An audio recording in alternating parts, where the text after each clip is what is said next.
Bismillahirrahmanirrahim. Assalamualaikum warahmatullahi wabarakatuh. Sore hari ini saya meninjau proyek Jalan Tol Semarang-Demak yang merupakan bagian dari jaringan Tol Jawa Koridor Pantai Utara Jawa. Koridor ini akan menghubungkan Semarang, Demak, Rembang, Tuban, dan Gresik.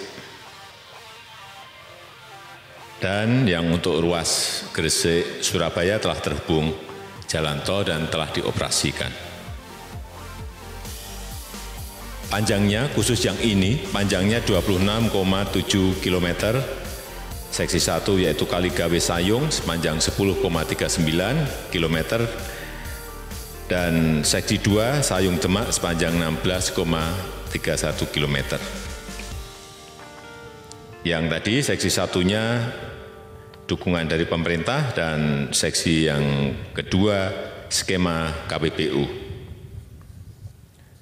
Jalan tol ini kita harapkan akan mengurangi kemacetan lalu lintas secara signifikan Kaligawe dan Bandara Udara Ahmad Yani. Ini yang sudah berpuluh-puluh tahun selalu macet, baik karena kendaraan-kendaraan besar yang semuanya lewat di jalur ini.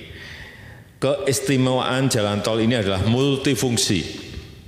Selain meningkatkan konektivitas, jalan tol Semarang-Demak seksi 1 ini juga akan berfungsi untuk pengendalian banjirop. Dengan adanya fungsi kolam retensi dan adanya nanti tanggul laut. Dan pengembangan area yang tadinya terendam menjadi kering. Seperti kita lihat sekarang ini, yang masih terendam nantinya semuanya akan kering dan bisa digunakan baik untuk kawasan industri dan pendukungnya serta pusat-pusat pertumbuhan ekonomi baru. Kita harapkan ini segera bisa diselesaikan sehingga sekali lagi mendorong pertumbuhan ekonomi di Provinsi Jawa Tengah.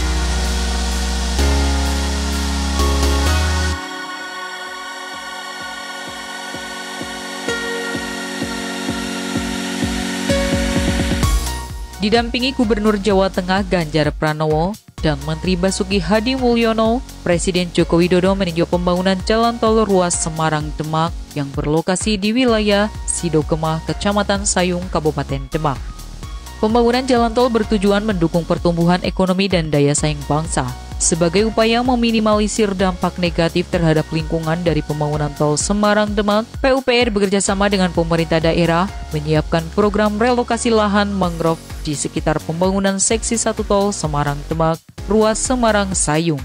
3 lokasi kawasan mangrove yang akan direlokasi memiliki total luas sekitar 46 hektar. Kokohnya sistem akar pohon bakau dinilai bakal mampu membentuk penghalang alami gelombang badai dan banjir.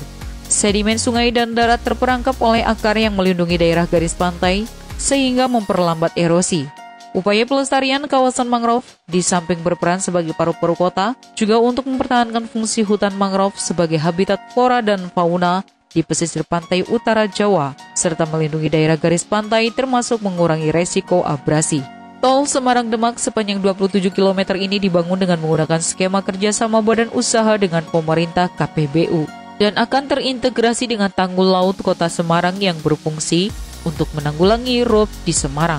Pembangunan jalan tol Semarang-Demak terbagi ke dalam 2 seksi. Seksi 1 Semarang atau Kaligawe Sayung sepanjang 10,69 km merupakan dukungan pemerintah. Sedangkan seksi 2 Sayung Demak sepanjang 16,31 km merupakan tanggung jawab PT Pembangunan Perumahan Semarang-Demak selaku badan usaha jalan tol BUJT yang mengerjakan proyek senilai investasi sekitar 15,3 triliun rupiah ini. Adapun pembangunan tol dilaksanakan oleh kontraktor PT Wijaya Karya, PT Pembangunan Perumahan KSO, dan konsultan supervisi PT Virama Karya. Kehadiran tol Semarang-Demak akan meningkatkan konektivitas di wilayah Jawa Tengah bagian utara, sehingga menghubungkan kawasan-kawasan strategis seperti pelabuhan, bandara, kawasan industri, dan kawasan pariwisata khususnya Demak sebagai kawasan wisata religi.